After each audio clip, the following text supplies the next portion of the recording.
भूल हो गई, गलती हो गई अभी तक, आज से निश्चय करो। हमारे लिए तो प्रतिदिन नया जन्म है।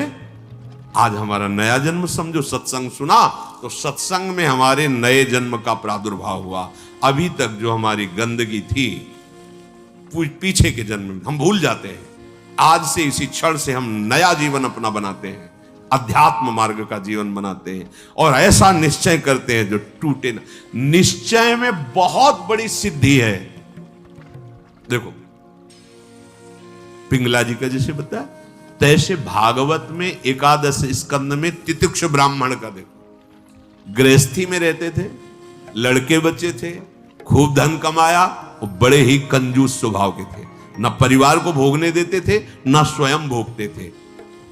अब कुछ ऐसी विपरीत परिस्थिति आई, सब दिन होत न एक समान, राजदंड उन पे लागू हुआ तो काफी अर्थ तो टैक्स में चला गया। फिर परिवार के जनों ने देखा कि ये तो कंजूस है, 1 रुपया भी नहीं देगा। वो लोग इधर उधर से हाथ मार के फिर आग लग गई। अब परिवार वालों ने उसका त्याग कर दिया, केवल अकेला, कोई उससे प्यार नहीं करता, अर्थ उसके हाथ से चला गया सब। अब विचार किया कि मेरा पूरा जीवन निकल गया, उत्तम वर्ण में जन्म हुआ था, वृद्धावस्था गई, अब क्या होगा, क्या होगा। जिनको मैंने पाला पोषा, जो बड़ी मेहनत से धन कमाया, तो सब नष्ट हो गया।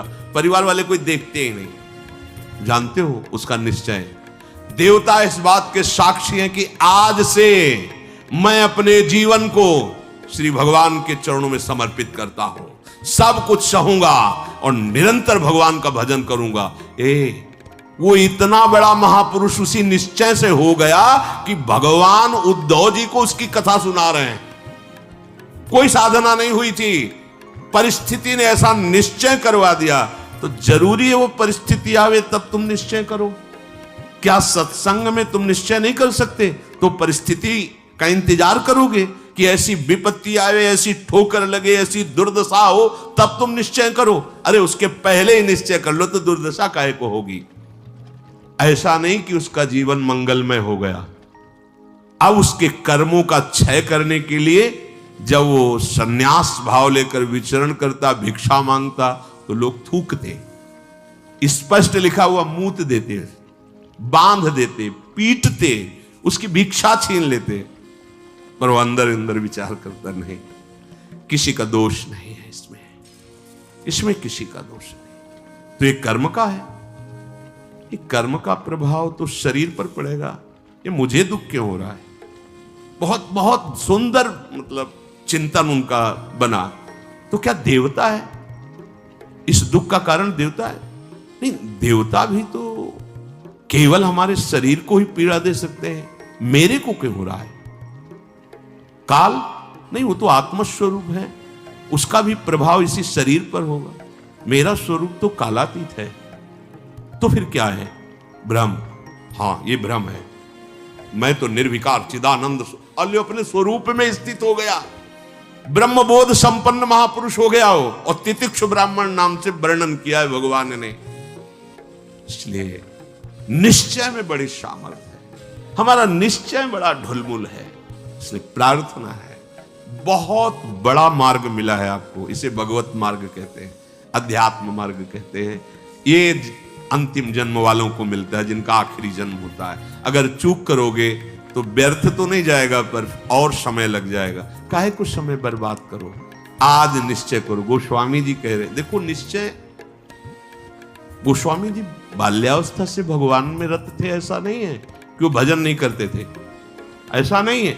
जन्म हुआ था तब बोले थे राम, जैसे बच्चा रोता है ना, तो गोस्वामी जी रोए नहीं थे, राम बोले थे, इसलिए राम बोला नाम पड़ा था।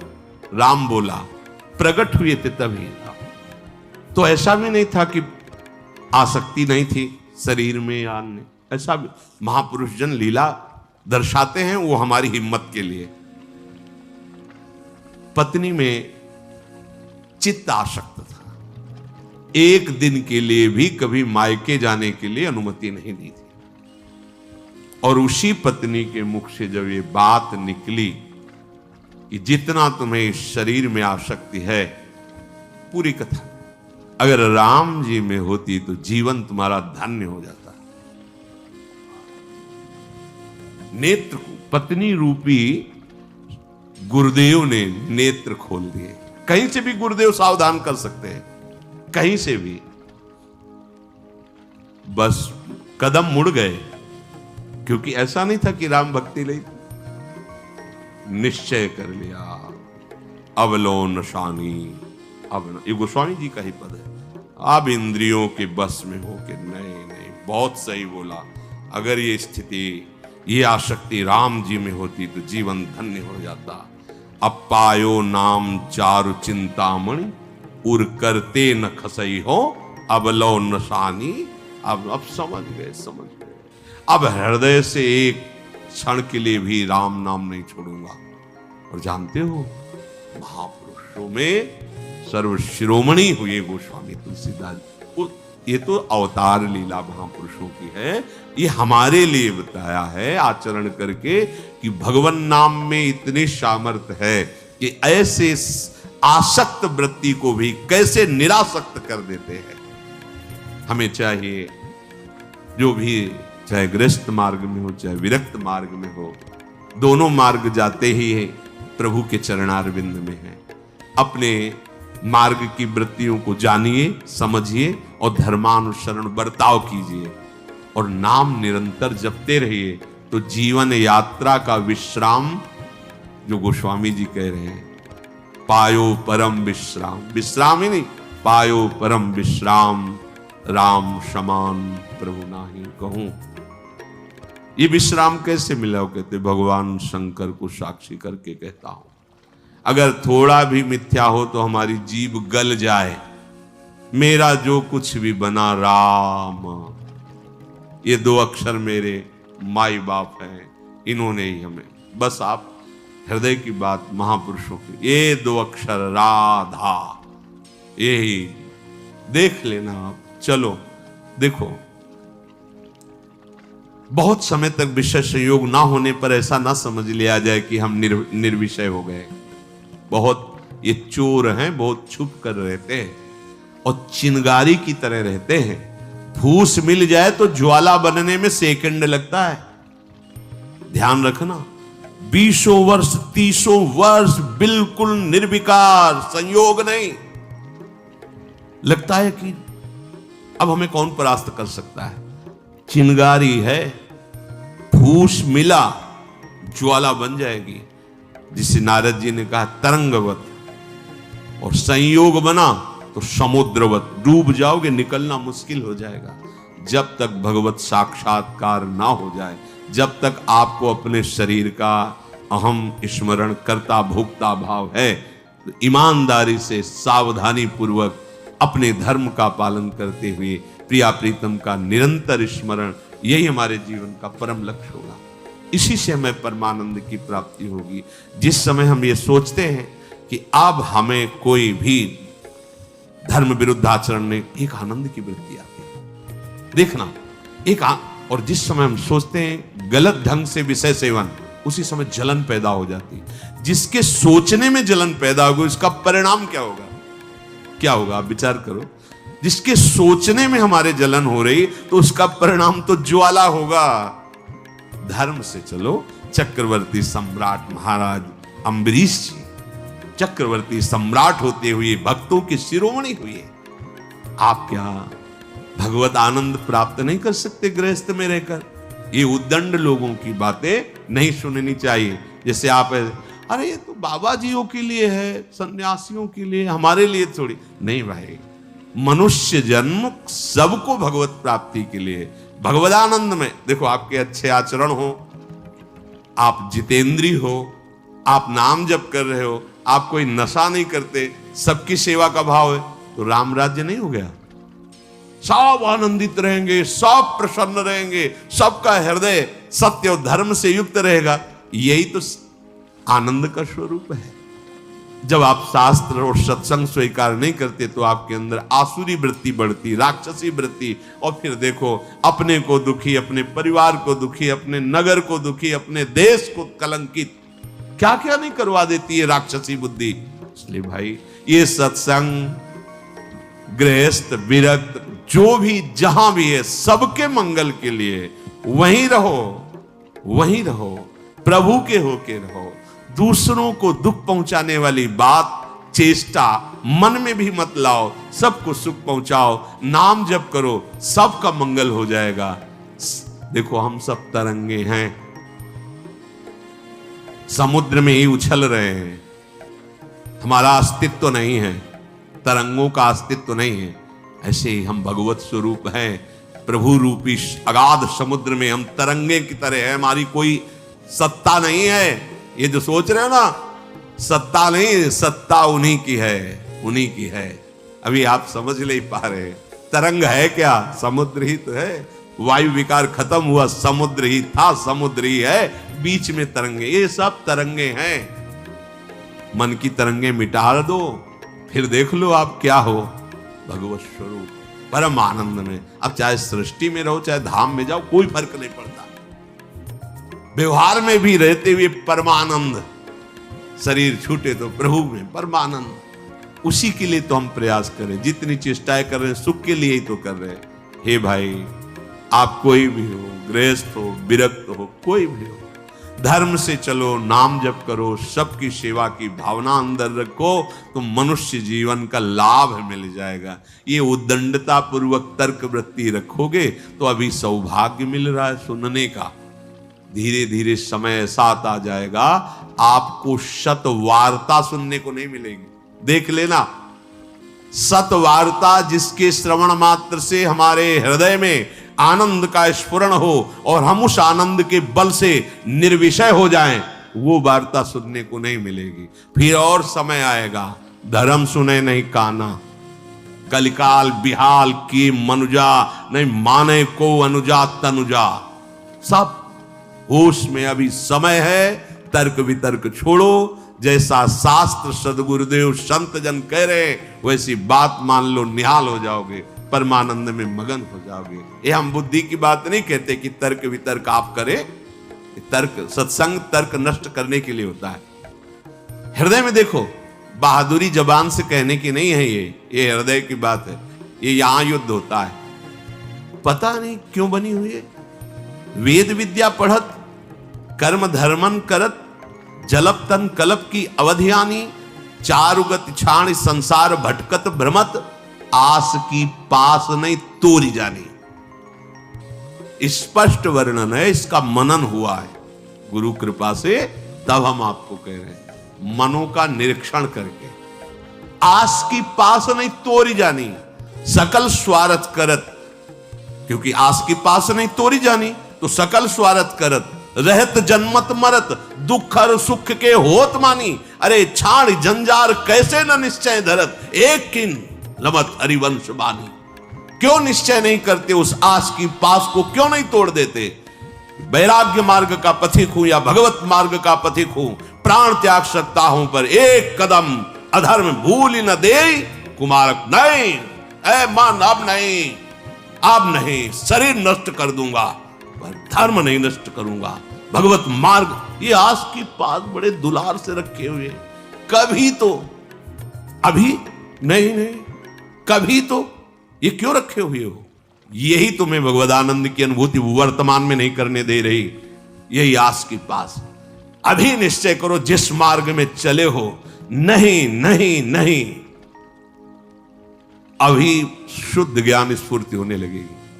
ये सब यहां की देखी हुई बातें कह रहे हैं आपको। बच्चापन से इस मार्ग में है तो यहां देखी हुई बातें कर रहे हैं। बहुत वैराग्य में जीवन, एकांतिक जीवन, फिर भी आशा। पूछो उससे किसकी आशा, क्यों, क्या चाहिए? उत्तर नहीं मिल रहा। चाहिए ये भोग? नहीं, देखना भी नहीं, तो आशा क्यों? पता नहीं। आप देखो, अंदर से देखो, जब यहां की बात कही जाएगी ना तो सबके यहां की बात होगी। ये अलग से नहीं रचा, उसी मशीनरी से बनाया गया जिससे सब निकले हुए हैं, सब मशीनरी।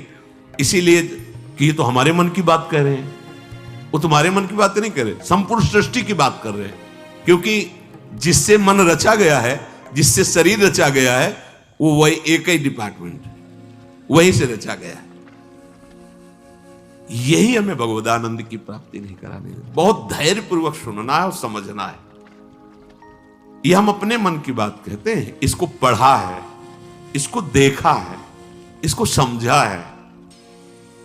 वैराग्य में जीवन है, इतना भी कहीं गुंजाइश नहीं है। फिर भी आशा है, पूछा जाए इसको भोगों के लिए तो ना है, फिर भी आशा है। ये क्यों है? यही छाण जंजार क्यों न निश्चय धरत। निश्चय क्यों नहीं कर रहा तू? तेरे निश्चय की कमी के कारण ये आशा की फांसी बनी हुई है। जब तक ये आशा की फांसी बनी रहेगी तब तक तुझे परमार्थ वस्तु का स्फुरण नहीं होगा। पक्की बात। ये जो शुद्ध ज्ञान है स्फुरित ही नहीं होता, कामना से ढका रहता है। जैसे कोहरे की ताकत नहीं कि सूर्य को ढक ले, पर मेरे नेत्रों के ढकने के कारण लगता है सूर्य ढक गया। ऐसे ही ज्ञान स्वरूप जो भगवद अंश है इसमें स्फुरणाएं होती, जैसे सूर्य की किरणें निकलती ना, ऐसे इसमें ज्ञान की तरंगें निकलती रहती, आनंद की तरंगें निकलती रहती। वो आपके अनुभव में आपकी ही तरंग है। अनुभव में इसलिए नहीं आती कि कामना रूपी आशा रूपी कोहरा फैल गया। पिंगला जी ने कोई साधना नहीं की थी ज्ञान प्राप्ति की। ज्ञानियों के परम गुरु विदेहराज जनक जी के ही नगर में रह रही थी, पर वैश्यावृत्ति करती थी। देखिए, पढ़ के देख लीजिए, बहुत सूक्ष्मता से मनन करते हुए तो आपको उत्तर मिल जाएगा। अपने शरीर का श्रृंगार करके बैठ गई संध्या के समय से कोई पुरुष उधर से आता दिखाई देता तो ये पुरुष हमें धन देगा, हमारे शरीर का सेवन करेगा, निकल गया। ये नहीं तो ये करेगा। ऐसे रात्रि अर्धरात्रि हो गई।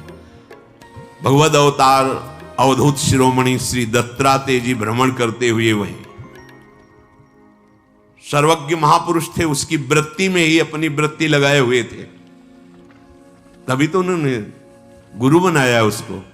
24 गुरुओं में पिंगला भी गुरु है, और बड़ा सौभाग्य उसका महाप्रभु हरिवंश चंद्र जी ने श्रीमद चतुरासी जी में भी उसका उदाहरण दिया। यह जो एक मन बहुत ठौर करी, कही कौने सच पायो, जहां तहां विपत्ति जार जुवती लो प्रगट पिंगला गायो। जब अर्धरात्रि हुई तो पिंगला को बहुत कष्ट हुआ। हाय, इस शरीर को बेच करके सुखी होना चाहती है। कितनी अज्ञान वृत्ति।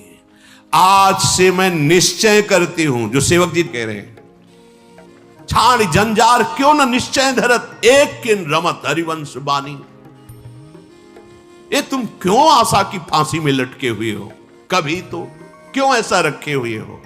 इसे तोड़ो, नष्ट करो अभी। प्राण निकल जाए पर जीवन में कभी कुमार्ग में कदम नहीं रखेंगे। पिंगला जी ने निश्चय किया, आज के बाद मैं कभी भी किसी पुरुष का संयोग नहीं करूंगी, किसी को नहीं देखूंगी। अपने हृदय में विराजमान सबके हृदय बिहारी भगवान का वर्ण करती हूं और मन वचन कर्म से उनकी आराधना कर। उसी समय इतनी पवित्र हो गई, वो महापुरुष बन गई कि भगवान दत्तात्रेय जी ने 24 गुरुओं में उसको रख लिया, एक गुरु पिंगला जी को बनाया। क्या साधना की थी? विरति हो गई अपनी वृत्ति से और निश्चय दृढ़ कर लिया, और फिर कभी फिसली नहीं। तो बड़े बड़े आचार्य कोटि के महापुरुषों ने निष्ठा के लिए उसका उदाहरण दिया। जहां तहां विपत्ति जार जुगती लो प्रगट पिंगला गायो। आशा ही परमम दुखम नैरास्यम परमम सुखम। आज के बाद कभी नहीं, मर जाऊंगा, कभी नहीं। अभी अभी भगवदानंद स्फूर्त होने लगे, अभी ज्ञान विज्ञान स्फूर्त होने लगेगा। हिम्मत नहीं पड़ रही, इस बात का निश्चय करने की हिम्मत नहीं पड़ रही। क्यों?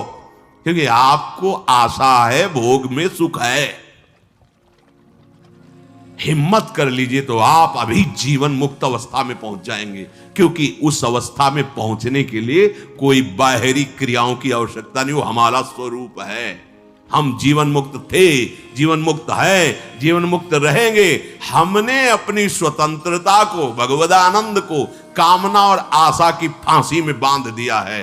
हम ही को तोड़ना पड़ेगा। इसलिए छाणी जंजार क्यों न निश्चय धरत, आगमा पायनो अनित्यास्तास्तिक्षस्व भारत। ये आने जाने वाले विकारों में तुम इतने कमजोर हो गए कि तुम आशा की फांसी बांधे हुए हो, तो परमम दुखम, दुख ही भोगना पड़ेगा। श्रीपाद कह रहे हैं इस शरीर या किसी भी शरीर को जो मानव देह प्राप्त हुआ है, ये परम सुख प्राप्ति के लिए। कीड़ा मकोड़ा छोटे छोटे जीव इन सुखों में विचर रहे हैं। मानव देह धर के जो कुमार्गगामी वृत्तियों से तुम सुख भोगना चाहते हो, छोटे छोटे कीड़े मकूड़े भी इसी सुख में, फिर तुम्हारी शरीर की महानता क्या रही। प्रज्वालयति समस्त देहम कामाग्निना प्रमोहयति, दृष्ट्वैव च नवतरुणी कुतस्तर्हि स्वार्थ सिद्धिम प्रत्याशा। हे भाई, ये नौ तरुण अवस्था जो शरीर की होती, किसी की हो, स्त्री की या पुरुष की, यदि तुम इस मोह जाल से आवृत रहोगे तो ये सदैव तुम्हें जलाती रहेगी, कभी भी भगवत सिद्धि प्रदान नहीं होने देगी। भगवत सिद्धि नहीं। बहुत समय लंबा निकल जाता है अगर सत्संग ना मिले, सावधान न हो। हितधाम में एक 65 वर्ष के प्रार्थना कर रहे थे कि मेरी पूर्व से वृत्ति स्वयं के द्वारा तो मैं आज खुलकर सभा में कह रहा हूं कि मैं आज उस गलती से बहुत परेशान हूं और आज भी वही मेरे से गलती होती है। मैंने प्रणाम किया था उनको कि धन्य है कि आप इतने हिम्मत वाले हैं कि भरी सभा में आप ऐसा अपनी बात कह रहे हैं, क्योंकि आप मन से अलग होके बोल रहे हैं, तभी आपको बोलने की हिम्मत आई। अगर मन में तदात्म होता तो आप नहीं बोल सकते थे। कि ये हमारे द्वारा पाली हुई वृत्ति है, हमारे द्वारा ही इसका त्याग होगा। भगवान श्री सुखदेव जी को इसीलिए सबसे बड़ा वैरागी कहा गया है।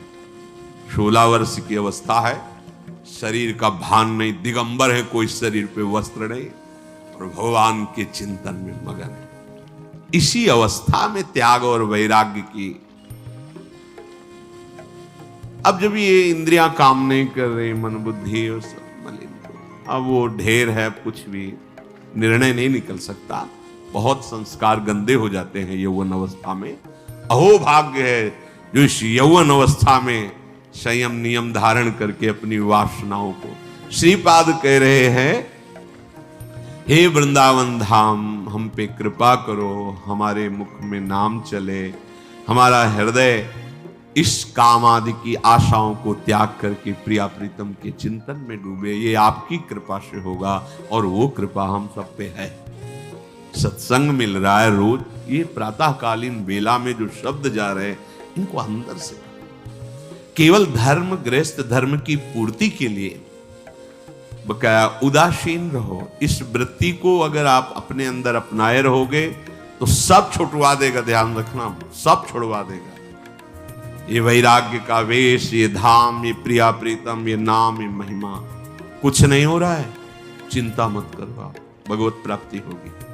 धाम में हो ना, भगवत सहारे हो ना, भगवत आश्रित वेश धारण, कुमार्गगामी वृत्ति का जो आशा की फांसी, उसको छोड़ दो। फिर आप देखो भजन होगा। आप करोगे नहीं, स्वाभाविक होगा भजन, स्वाभाविक ज्ञान विज्ञान की वृत्तियां उत्पन्न होगी, आप आनंदित हो जाओगे।